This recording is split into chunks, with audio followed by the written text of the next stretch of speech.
Welcome back to a brand new episode of Scary, a Paranormal podcast. As I'm sure you would have noticed, the show has been away for quite a bit, but I'm happy to announce that the show will now be moving to a weekly format. Every Tuesday, a brand new episode will be released, and not only that, but an exclusive Patreon-only episode will be released every Wednesday, the link of which can be found in the episode show notes, or simply go to patreon.com/scaryaparanormalpodcast. Now, let's get into today's encounter. Our encounter happened a number of years ago. At that time, my mother-in-law had recently been diagnosed with motor neuron disease. We were living quite a bit away from her when we found out about her diagnosis, and understandably my wife immediately wanted to be near her mum. We didn't really take much time to think about it, and luckily we were in the position to be able to move nearby to support her as much as possible. It was a really difficult time.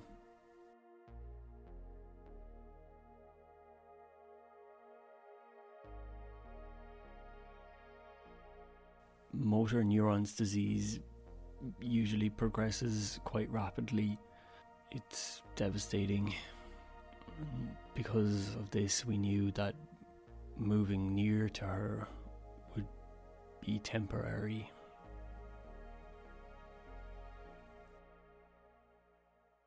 We found a place near Murraysville in Pennsylvania. It wasn't perfect, but it fitted what we needed for the time. The house we ended up renting was a 2-story Victorian home. It had a charming exterior, but the interior was quite different. It didn't quite match up. We have one daughter, Maisie, and luckily she adapted quite well to the whole situation. Maisie loves to draw, so she drew her way through the whole ordeal. Maisie had a habit of drawing the face of people she met, relatives, a new teacher at school.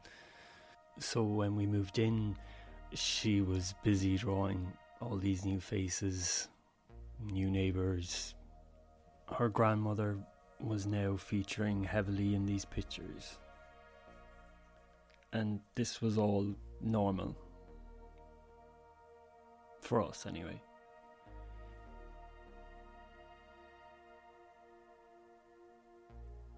Besides drawing pictures of people she would meet on a daily basis or new people that would come into her life, she'd draw the normal kids things, dogs, kids at playgrounds, beach scenes. Not long after we moved in, I noticed that she was drawing a picture of a nurse. Most days Maisie would show off her artwork just before bed, and she'd describe each scene and what was going on.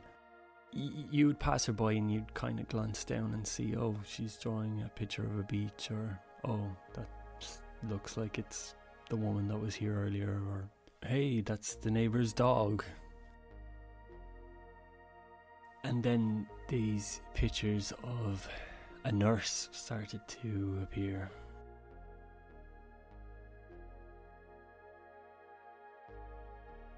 Maisie would show off her artwork every day, usually before bed, and she'd describe each scene. But when it came to the drawing of this nurse, she would fall silent, pass it off as if it wasn't part of her drawing collection. The first time she did this, we put no pass on it. Maisie shows us pictures all the time. On the second occasion, I saw her draw this nurse and she passed it off again. I queried her about it, and she would just shrug her shoulders and reply with uncertainty, saying, I don't know. And then direct your attention onto a dog on the beach, or the family that was on the beach that she drew, what they had done. And there was this whole world that she had created from one picture. We both talked about it and assumed it was some sort of coping mechanism for Maisie and her grandmother's frequent hospital visits.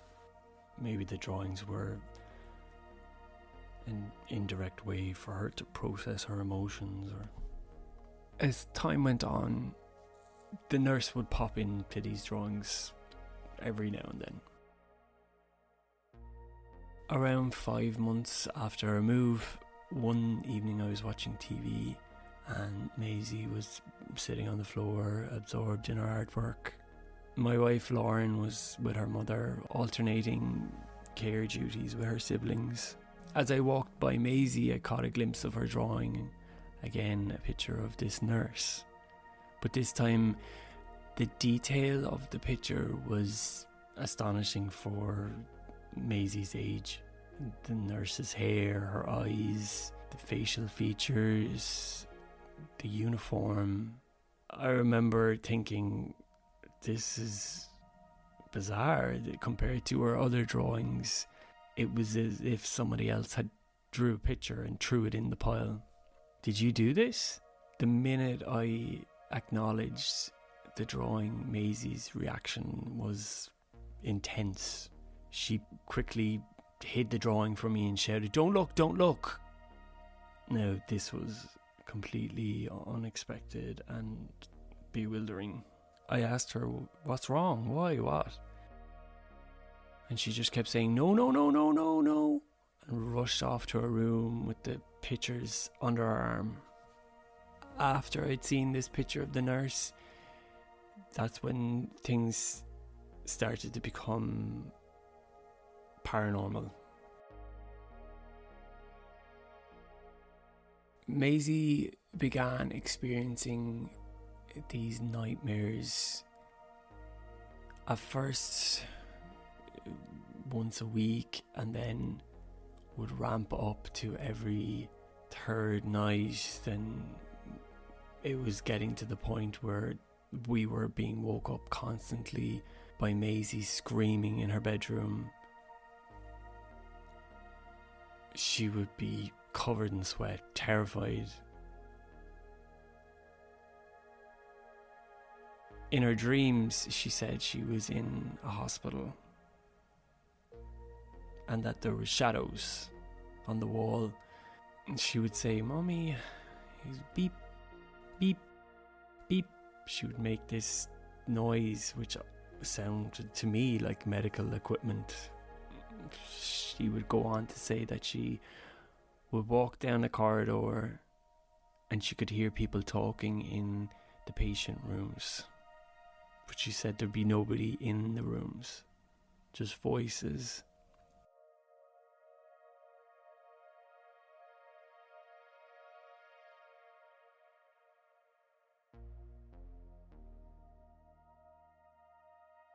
She said that she would get to the end of a corridor and there would be a room, and inside was a nurse crying at her desk. And when she would ask her if she needed help, the nurse would hit her and she would wake up terrified. We tried explaining, this is just a dream, it's just a nightmare, it's not real. Eventually we would calm her down and she'd fall back asleep. This went on for weeks, but then we started to have the same nightmare as well. It was like something had infected us. We were all having the same nightmare, which is weird. How can 3 people have the same nightmare? And then this nightmare jumped into reality. My wife was the first to physically see this nurse. She told me she woke up in the middle of the night and couldn't fall back asleep and was staring at the ceiling for ages. And then she noticed something over near the bedroom door. At that point, we had made it a habit to leave it open because Maisie was coming into us so frequently from her nightmares that it just made more sense. She said that she could see something moving just past the door frame and assumed it was Maisie coming in. So she waited for a moment, but Maisie never came. So when she got up out of the bed to walk over near the door, she saw the outline of a woman in a nurse's uniform going into Maisie's room.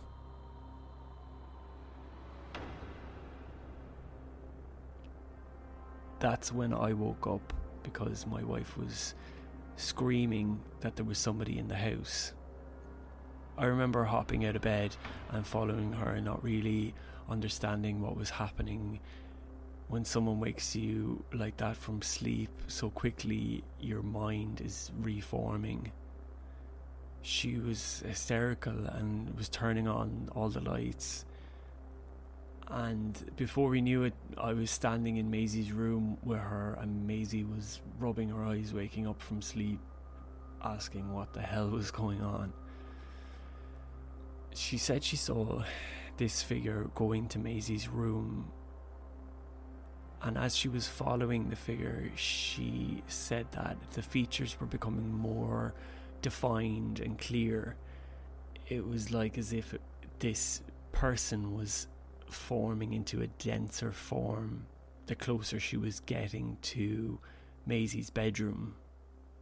But once she got inside and we had turned on the lights at this stage, there was nobody there. It was just Maisie in her bedroom.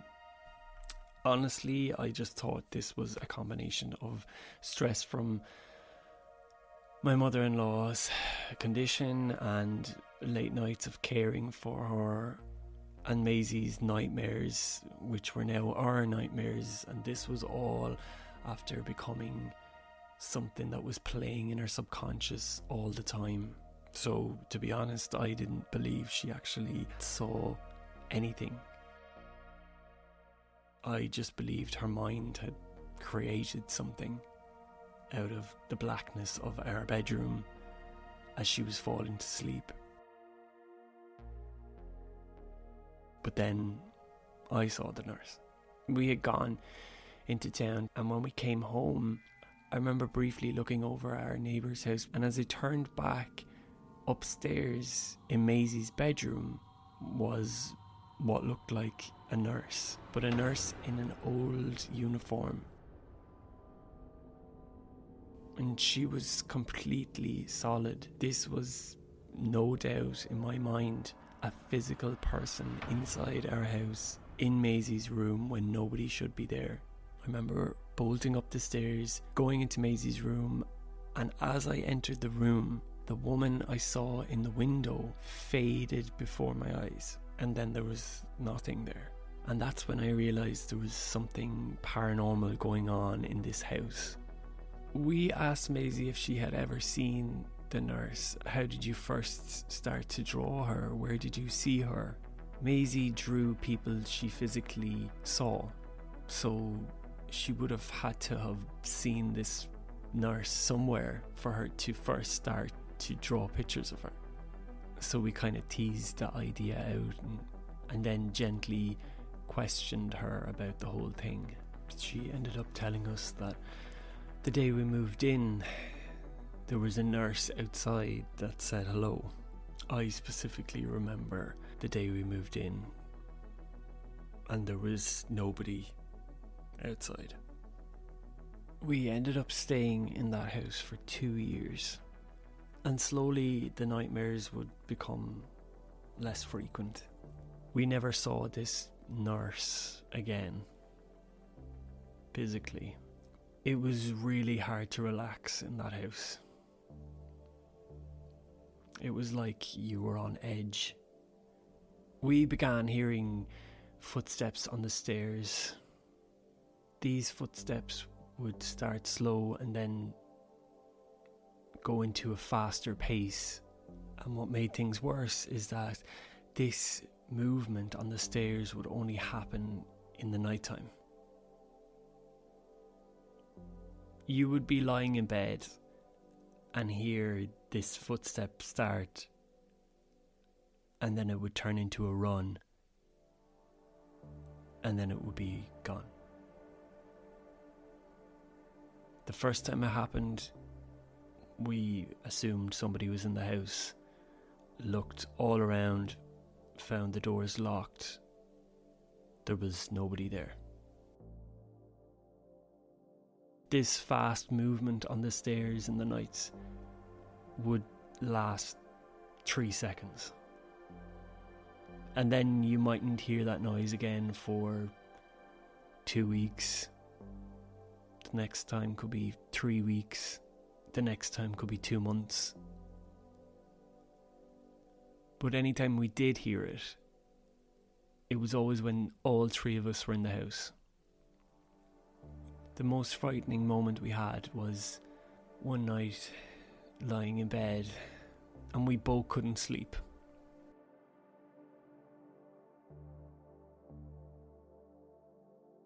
My wife's mother was close to death. It was really sad and stressful. My wife was drained from caring for her, and our whole lives were completely different than what they had been 2 years prior.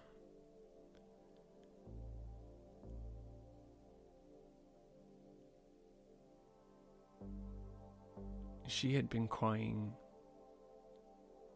and we were lying there talking about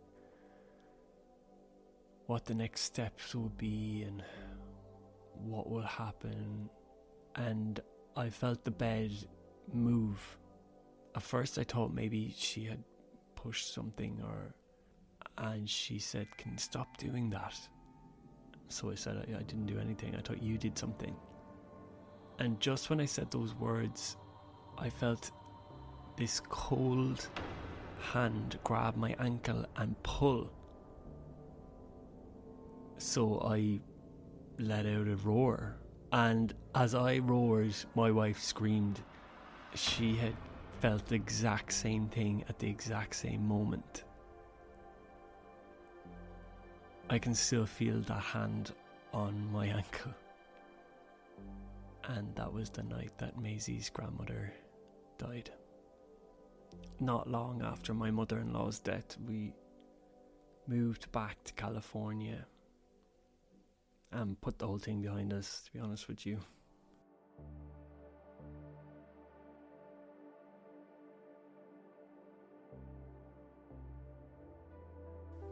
Thank you to Blake for sending in his paranormal experience. If you have your own paranormal encounter that you would like me to narrate on the show, you can send it to scaryaparanormalpodcast@gmail.com, and it just might get retold on the show. Thank you for listening to this week's episode. Make sure you are following Scary a Paranormal Podcast wherever you listen to your podcasts.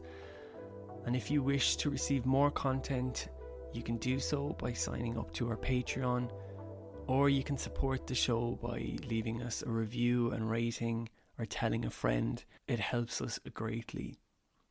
Join me next Tuesday for another episode of Scary.